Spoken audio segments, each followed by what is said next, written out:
All right, now that we've discussed hypothesis testing, let's talk about something known as power, which is related to sample size.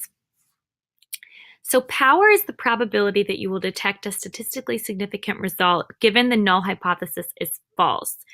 This is a term that you're probably going to see a lot in the medical literature because usually the power is either pre-specified or calculated based on a desired sample size. 80% power is relatively common in the medical literature, although you can see, upwards to 90%. But essentially, that would mean, so if you have 80% power, it would mean that you have an 80% or an 80% chance that you're going to detect a statistically significant result if there really is a statistically significant result. So if there's a true effect that you should be detecting, you have an 80% chance of seeing it.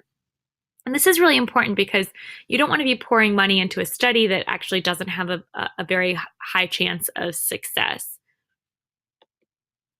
And so this is directly related to the sample size, and we'll be talking about that in just a second.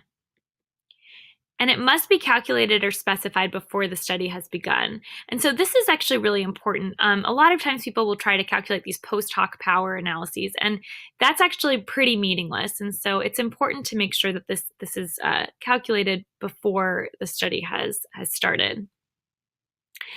So as we discussed in the hypothesis testing section and also in the uncertainty section, the sample size is directly related to the uncertainty, and that makes sense because as you grow your sample, you basically can get more precise effects, and so having really big samples can get very precise effects, which we've shown here can mean that sometimes you end up with effects that are statistically significant but not clinically meaningful. So when you're doing a power analysis, you want to make sure that you're going to be detecting an effect that's clinically meaningful, but also statistically significant. So the sample size calculation goes like this. You specify the power that you'd like to achieve. So for example, you could specify that you want to achieve an 80% power, and you specify the statistical significance cutoff. And so remember in the hypothesis testing section, we talked about how in order to establish statistical significance, you would have a p-value less than some cutoff. And so a lot of times 5% or a p-value of 0.05 is what is considered statistically significant. And then you would pre-specify a clinically meaningful size of the effect, so point estimate that you want to detect. So basically you'd say, this is the smallest effect that would be still clinically meaningful that we would want to detect. And then you also pre-specify the expected uncertainty in that measure. And that lets you calculate the sample size that you would need in order to get the desired power at the desired level of statistical significance that's clinically meaningful based on that uncertainty. So that lets you decide kind of how big of a sample you need to make that estimate. In reality, a lot of times your sample size is actually how much money the research team has divided by how much it costs per person to involve people in a study. So, we can't always get these huge samples that we might be interested in getting. And so sometimes what happens is rather than doing a sample size calculation, you do a power calculation. And so in that case, you pre-specify that sample size that you can feasibly obtain. You pre-specify the statistical significance, and so a lot of times that's at 5%. And then you still kind of want a clinically meaningful effect size, and you want to know the expected uncertainty. And so that'll tell you that power that you can the power that you can achieve. And hopefully this is kind of above some threshold that makes sense, and so something around 80% at least. And sometimes, you might have a problem that's just not feasible. So maybe you just simply can't collect enough people to get a clinically meaningful effect size. And in that case, you really need to be reevaluating whether or not the study even makes sense.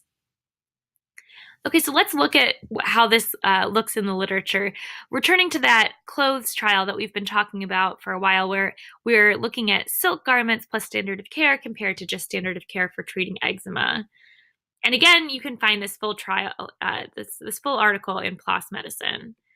And so looking at the sample size section there, we see that they randomized 300 patients, and so that was their sample size, 300, and that would provide 90% power at the 5% significance level. And that let them detect a 3-point difference in group mean EASI or SE score, which is basically that outcome that they were interested in. And going on, you can see that they state that this between group difference that of 3 points, it's approximately half the published minimum clinically important difference. And so they were actually going to be detecting something that was smaller than what previously has been specified as clinically significant. But they justify this by saying that they wanted to be sure that a clinically important difference was not missed. So, you know, a lot of times to determine what's clinically significant or clinically meaningful, people will go back in the literature and see what was previously done. And sometimes you'll need to justify if you think that something different is actually worth looking for. And then they described the analysis that they were conducting. So the sample size was based on this repeated measure analysis of covariance with a standard deviation, so that uncertainty of 13 and a correlation between SE scores at different time points of 0.6. And they even incorporate a loss to follow-up of 10%. So this is a pretty good sample size calculation that they were able to do based on this pre-specified 90% power and 5% significance level.